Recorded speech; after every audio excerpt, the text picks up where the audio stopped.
안녕하십니까, 굿잡입니다.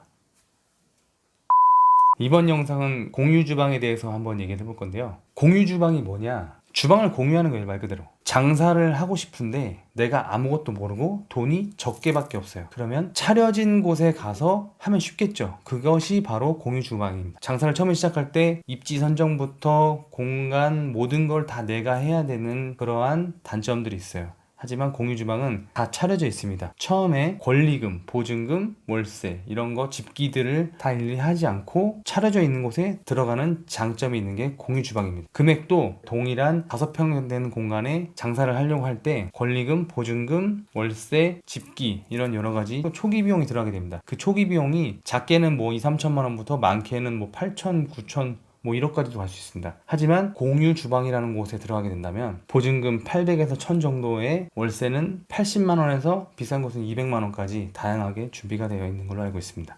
그런 곳에 들어가서 장사를 하게 되면은 초기 비용이 몇 천만 원이 훨씬 세이브가 되겠죠. 이런 것들이 공유 주방의 가장 큰 장점이라고 할 수 있습니다. 공유 주방은 주로 어떤 분들이 들어가시냐, 장사를 모르시니까 장사를 하고 싶고 대부분이, 하지만 배달 음식 형태 자체가 오픈되어 있긴 하지만 와서 식사를 할 수 있는 공간은 만들어져 있지 않습니다. 그렇기 때문에 배달 위주로 장사를 하게 되는데요. 장점과 단점 중에 장점을 놓고 보자면 회전이 빨라요. 손님들이 와서 앉아서 내가 음식을 내가고 그런 기다리는 시간과 다른 손님이 왔을 때 자리가 없는 그러한 한계점을 극복하는 배달 음식이란 장점이 있습니다. 배달 음식은 뭐 보내면 되잖아요. 포장해서 보내고 포장해서 보내고 포장해서 보내고 이렇게 되면은 매출이 한정된 공간이지만 늘어나게 됩니다. 이런 장점들이 있고요. 이런 공유 주방이라는 것이 언제부터 우리나라에 도입됐냐, 2015년도에 심플 프로젝트 컴퍼니라는 회사에서 위쿡이라는 업체를 설립하게 됩니다. 그 업체가 시발점으로 계속 발전하게 되는데, 우리나라 경제는 미국 시장을 무시할 수 없어요.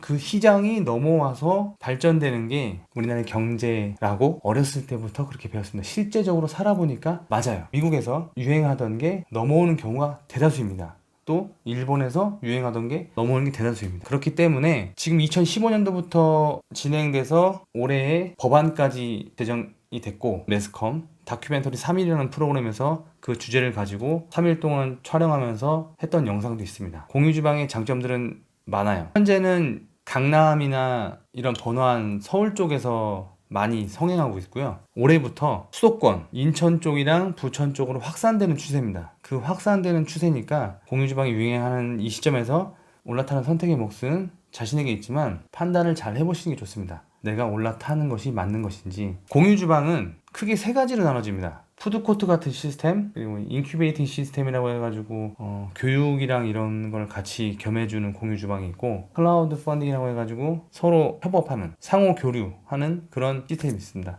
첫 번째에 있는 이 백화점이나 휴게소에서 하는 거는 제외하고 2가지를 놓고 보자면, 공유 주방을 관리하는 업체에서 교육이랑 이런 걸 직접 해줘요.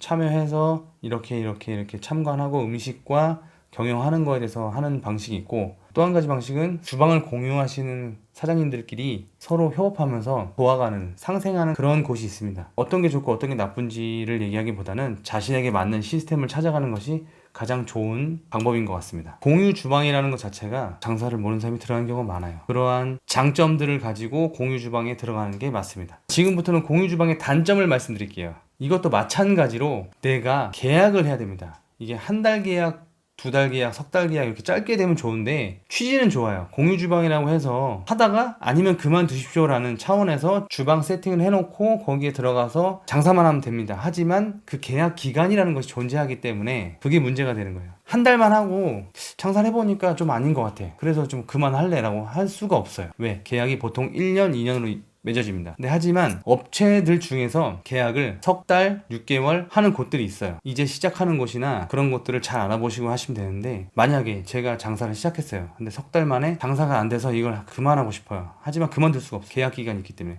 계약 기간에 나가면은 손실이 있는 거예요. 어쩔 수 없이 울며 겨자 먹기로 하게 되는데, 그러다 보면은 손실이 커질 확률이 높아지죠. 하지만 그걸 방지하기 위해서 본사에서 지원을 하거나 서로 상생을 하는데, 그렇게 할지언정 결국에는 바깥에 있는 장사하는 것과 다르지 않다. 왜? 되는 곳은 되고 안 되는 곳은 안 될 확률이 높아요. 장사라는 게 마찬가지이기 때문에 내가 바뀌어야지만 이 장사도 마찬가지로 잘 될 수 있습니다. 그런 것들이 있고, 또 하나의 단점을 말씀드리자면 분명히 내가 좀 해봤더니 한 달, 두 달, 세 달 했는데 매출이 늘었어요. 근데 내 월세가 180이야. 내가 밖에 요 근처에 나가서 주변 시세를 알아봤더니 80만 원이래요. 그러면 100만 원이 세이브가 되는 거예요. 이 100만 원을 내가 가져가기 위해서는 300, 500 요 사이를 팔아야지만 그 100만 원이라는 돈이 생깁니다. 수익 구조가. 그렇기 때문에 이제 그거에 눈을 뜨게 되면은 나가야 되는데 나갈 수가 없어요. 마찬가지로 계약 기간이 있기 때문에 그 계약 기간 동안에 있어야 됩니다. 이러한 단점들이 있기 때문에 공유 주방은 잘 생각해 보셔야 됩니다.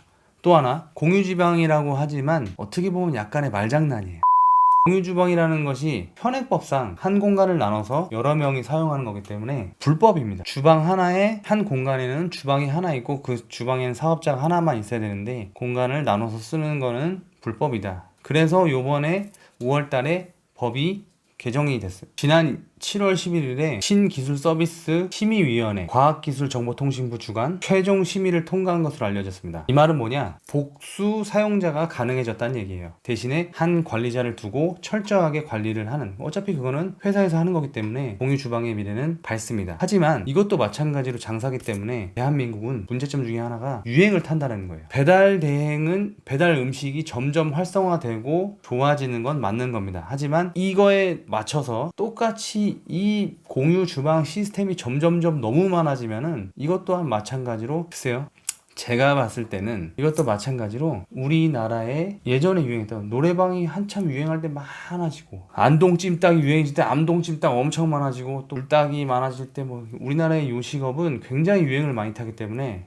이 시스템 자체가 유행을 타면서 잘못되진 않을까 하는 생각도 조심히 해봅니다. 지금 다큐멘터리 3일이나 이런 데서도 방송을 했어요. 공유 주방에 관해서 매스컴에 나왔다는 건 굉장히 유행을 하려고 준비를 한다는 뜻이죠. 외국 기업에서도 지금 한국 시장을 보고 외국 기업에서도 많이 들어오고 있는 걸로 알고 있어요. 우버라던가 지금 국내에서는 카카오톡 같은 데서 준비를 하고 있고요. 선발은 위쿡이었지만 배달의 민족은 배달 대행 시스템이라던가 이런 여러 가지 제반이 있기 때문에 더 확장할 수 있어요. 강남 같은 경우에 일반 작은 크지 않은 소규모의 공유 주방들도 존재하고 있습니다. 8개짜리, 6개짜리 이런 식으로 주방이 형성되어 있고요.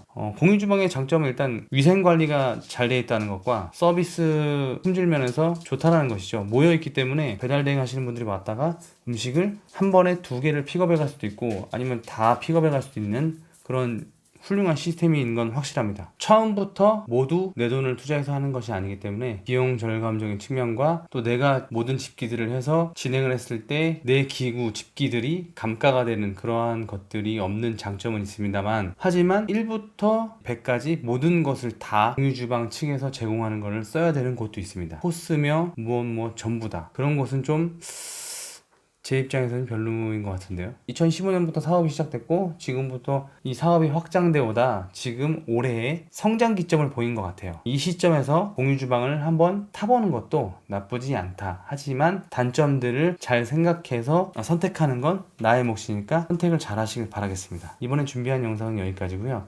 다음번에 더 좋은 영상으로 찾아뵙겠습니다. 감사합니다.